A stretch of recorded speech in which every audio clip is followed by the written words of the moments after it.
नमस्कार साथियों, आप सभी का डायरेक्शन विजन के ऑनलाइन यूट्यूब प्लेटफॉर्म में स्वागत है। हम लोग एएलपी के प्रीवियस ईयर का क्वेश्चन सॉल्व कर रहे हैं और इसमें हम सिर्फ उसी क्वेश्चन को मेंशन कर रहे हैं जो सिर्फ और सिर्फ एएलपी में पूछा गया है। और हमारा जो क्लास चल रहा है वो एएलपी के प्रीवियस ईयर में आए गए क्वेश्चन, वो भी टॉपिक वाइज चल रहा है। और लिमिट फिट टॉलरेंस का पहला भाग देखे थे जिसमें 10 क्वेश्चन एएलपी में आए गए थे। आज हम लोग लिमिट फिट टॉलरेंस का ही दूसरा भाग देखेंगे और ये भी एएलपी में ही क्वेश्चन आए गए हैं, उन्हीं को हम लोग सॉल्यूशन करेंगे। और एएलपी का क्वेश्चन जो लिया गया अलग अलग जोन से लिया गया है। और यदि आप एएलपी का प्रिपरेशन कर रहे हैं तो आपके लिए यह वीडियो काफ़ी हेल्प करेगा। तो देखिए पहला क्वेश्चन आज का क्या है। पहला क्वेश्चन है आईएस प्रणाली में लिमिट्स के सहिष्णुता जिसमें मीन्स टॉलरेंस ग्रेड की संख्या होती है। देखिए टॉलरेंस ग्रेड होता है जो फंडामेंटल टॉलरेंस ग्रेड जो होता है IT 01, जैसे हम ले लिखे IT 01 या IT 01, IT 0, IT 0, IT 1 to IT 1 to IT 16 मतलब 16। तो ओवरऑल टोटल मिलाकर के 18 ग्रेड ऑफ टॉलरेंस होता है लिमिट फिट टॉलरेंस के लिए। नहीं, टॉलरेंस में ग्रेड कितने होते हैं? 18। तो ऑप्शन जो होगा इसका ऑप्शन ए सही होगा। ओके, क्वेश्चन नंबर फर्स्ट का, चूंकि हम लोग सुपर फास्ट तरीके से रिवीजन कर रहे हैं इसलिए प्रयास हम लोग कर रहा था कि 10 क्वेश्चन 10 मिनट में हल हो जाए एक्सप्लेनेशन के साथ। बाकी और डिटेल के लिए वन लाइनर कॉन्सेप्ट का प्लेलिस्ट में जाएंगे डायरेक्शन विजन के, वहां पर वन लाइनर कॉन्सेप्ट मिलेगा और लिमिट फिट टॉलरेंस का कॉन्सेप्ट बेस्ड क्लासेस भी मिलेंगे आपको और ज्यादा डिटेल पढ़ने के लिए। ओके, तो अभी हम लोग का पहला क्वेश्चन का आंसर जो है ए सही है। सेकंड क्वेश्चन देखिए, करा श्रिंकेज फिट का उदाहरण है। देखिए फिट का जानते हैं, फिट तीन प्रकार का होता है, clearance fit, transition fit, interference fit. तो श्रिंकेज जो फिट होता है, करा श्रिंकेज फिट किसका उदाहरण क्या है? पहला शाफ्ट पर फिट फ्लाईव्हील, शाफ्ट पर फिट फ्लाईव्हील, और बैलगाड़ी के पहिए पर रिम फिट करना, साइकिल के रिम पर फिट टायर, स्कूटर रिम पर फिट टायर मतलब स्कूटर के रिम पर टायर का चढ़ाना, साइकिल के रिम पर टायर का चढ़ाना, बैलगाड़ी के पहिए पर रिम फिट करना और शाफ्ट पर फ्लाईव्हील फिट करना। ठीक है ना। श्रिंकेज फिट में क्या होता है, यह टेम्परेचर बेस पर होता है, यानी होल की साइज को थोड़ा सा गर्म करके बड़ा बनाते हैं और उसमें हम शाफ्ट को डालते हैं और इस प्रकार से हम उसको ठंडा करते हैं तो ओवरऑल जकड़ लेता है। इस कॉन्सेप्ट को हम बैलगाड़ी वाले पर भी अप्लाई करते हैं। ठीक है ना, बैलगाड़ी के कर कि भाई उसके टायर को हम गर्म करते हैं, उस थोड़ा सा उसको वो बढ़ता है, फिर उसको हम चढ़ाते हैं रिम पर और फिर जब ठंडा हो जाता है तो उसको जकड़ लेता है पहिए को। तो ओवरऑल ये जो प्रकार है वो श्रिंकेज फिट का उदाहरण है कि बैलगाड़ी के पहिए पर रिम फिट करना, यह एक श्रिंकेज फिट का एग्जांपल है। नहीं, क्वेश्चन नंबर जो दूसरे का है वो बी सही होगा। ओके, आगे क्वेश्चन बढ़ते हैं। क्वेश्चन नंबर तीसरे का है, किसी आंतरिक गुण की न्यूनतम सामग्री स्थिति मिनिमम मटेरियल कंडीशन को कहा जाता है। देखिए इसमें हम एक्सप्लेन करें तो बहुत ज्यादा डिटेल हो जाएगा, लेकिन इतना जानेंगे कि मैक्सिमम मटेरियल लिमिट और मिनिमम मटेरियल लिमिट होता क्या है। ये वन लाइनर कॉन्सेप्ट मैंने बहुत ही अच्छा से समझाया हो। देखिए शाफ्ट का मैक्सिमम मटेरियल लिमिट जो होता है वह उसका अपर लिमिट कहलाता है। यदि हम होल की साइज के लिए बात करें तो होल के लिए मैक्सिमम मटेरियल लिमिट जो होता है शाफ्ट की मिनिमम लिमिट होता है। ठीक है ना। तो यहां पर कह रहा आंतरिक गुण की, मतलब आंतरिक गुण मतलब ऐसा हम कोई पार्ट लेते हैं जिसमें इंटरनल डायमेंशन हो, मतलब होल का बात कर रहा है। किसी आंतरिक गुण की न्यूनतम सामग्री स्थिति, किसी आंतरिक गुण मतलब कह सकते हैं कि भाई यह एक होल का मिनिमम मटेरियल कंडीशन को क्या कहा जाता है? निचली सीमा टॉलरेंस गुंजाइश, ऊपरी सीमा। देखिए टॉलरेंस या अलाउंसेस तो होगा नहीं, अपर लिमिट और लोअर लिमिट में ही आपका ये होना है। तो हमने फिर से बता दूं, सेप्ट का maximum material limit upper limit होता है, होल का मैक्सिमम मटेरियल लिमिट जो होता है होल का लोअर लिमिट होता है। मतलब होल की सबसे कम साइज होती है वो मैक्सिमम मटेरियल लिमिट होता है। लेकिन अब देखिए यहां पर होल की मैक्सिमम मटेरियल नहीं, यहां पर मिनिमम मटेरियल लिमिट पूछा है, तो जस्ट उसका अपोजिट हो जाएगा कि भाई होल का जो मिनिमम मटेरियल लिमिट होता है उसका ऊपरी सीमा होता है, होल का ऊपरी सीमा। जैसे यदि हम यहाँ पर कोई बेस लाइन बनाते हैं, होल बनाते थे यहाँ पर जब हम कॉन्सेप्ट पढ़ा जाता था, तो भाई ये उसका ऊपरी लिमिट कहलाता है अपर, और ये वाला आपका लोअर लिमिट कहलाता है।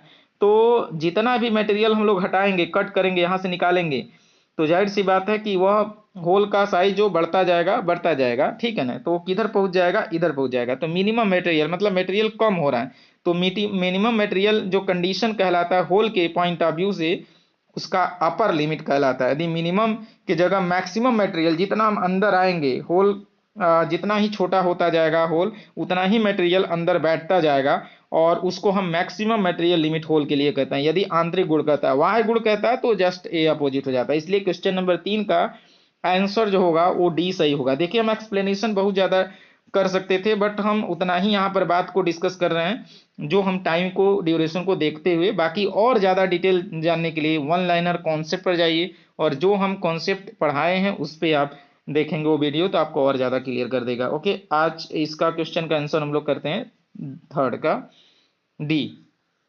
आगे बढ़ते हैं क्वेश्चन नंबर 4। कह रहा कि जब दो संयुग्मी भाग कभी कभी इंटरफेरेंस फिट, कभी कभी क्लीयरेंस फिट द्वारा जुड़े होते हैं, तो इसे डॉट डॉट डॉट के रूप में जाना जाता है। तो कभी क्लीयरेंस कभी इंटरफेरेंस, तो दोनों के बीच में जो नाम आता है ट्रांजिशन। देखिए ऑप्शन ए है इंटरफेरेंस फिट गलत, ट्रांजिशन फिट हो सकता है, क्लीयरेंस फिट नहीं होगा, रनिंग फिट भी नहीं होगा। तो क्वेश्चन नंबर चौथे का जो होगा वो आपका आंसर जो होगा वो बी सही होगा। यहां पर हम लोग क्या करते हैं, बी।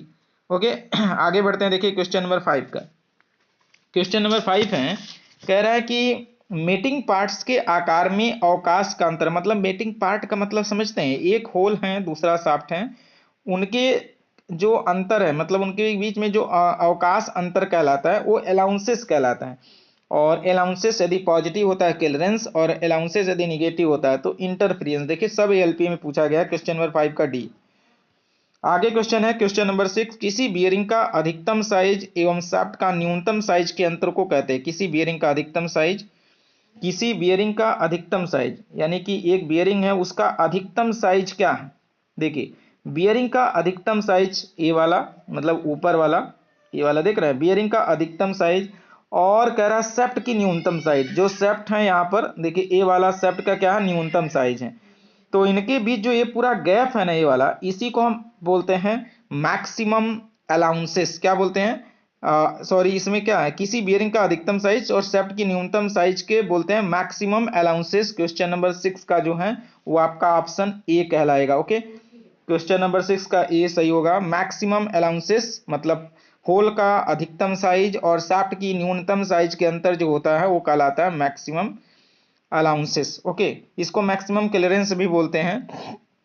हमने बताया कि अलाउंसेस यदि पॉजिटिव है तो क्लियरेंस फिट, और अलाउंसेस निगेटिव है तो इंटरफेरेंस फिट। उसी में यदि मैक्सिमम अलाउंसेस मतलब मैक्सिमम क्लियरेंस, मिनिमम अलाउंसेस मतलब मिनिमम क्लियरेंस, एक पॉजिटिव एक निगेटिव, तो पॉजिटिव में क्लियरेंस और निगेटिव में इंटरफेरेंस होगा। ओके, आगे क्वेश्चन नंबर बोलते हैं 7 को। क्वेश्चन नंबर 7 है, करा किसी अवकाश की वास्तविक साइज, सॉरी किसी अवयव की वास्तविक साइज, साइज होना चाहिए, यहाँ साइन है, किसी अवयव की वास्तविक साइज तथा मूल साइज के अंतर को कहते हैं।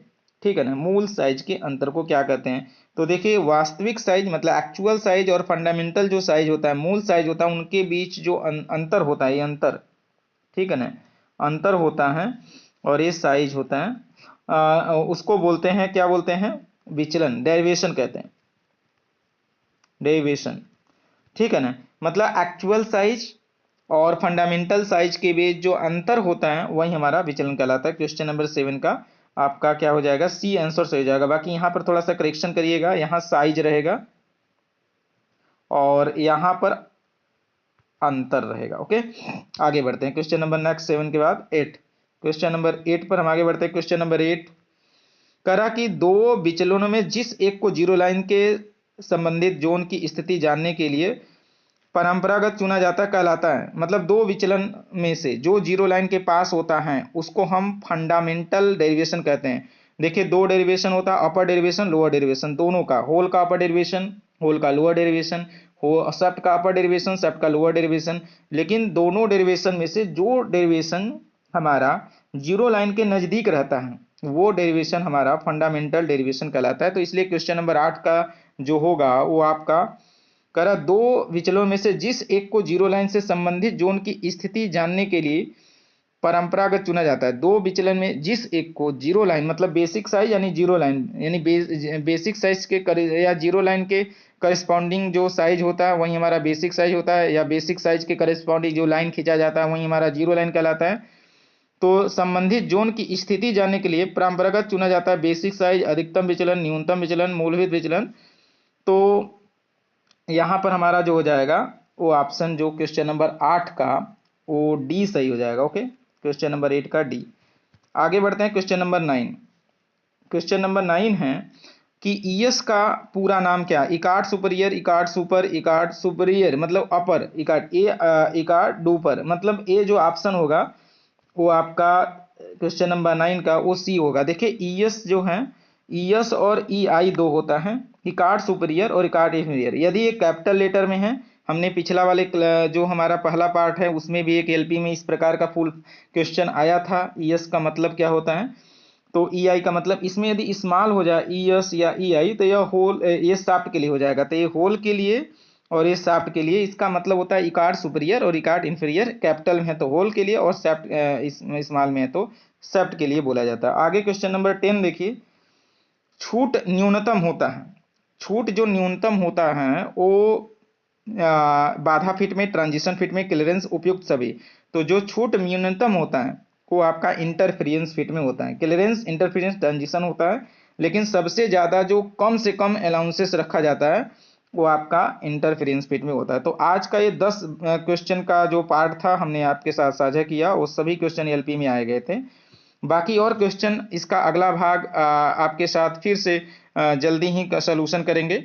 बाकी और भी किसी प्रकार का यदि मन में कोई डाउट वगैरह है तो आप कमेंट बॉक्स में जाएंगे, कमेंट करेंगे। यदि अभी तक चैनल को सब्सक्राइब नहीं किया तो सब्सक्राइब कर लेंगे। यदि आपके साथी एलपी का प्रिपरेशन कर रहे हैं तो उनके पास इस वीडियो को शेयर भी कर सकते हैं। तो आज के लिए बस इतना ही। आप सभी का बहुत बहुत धन्यवाद।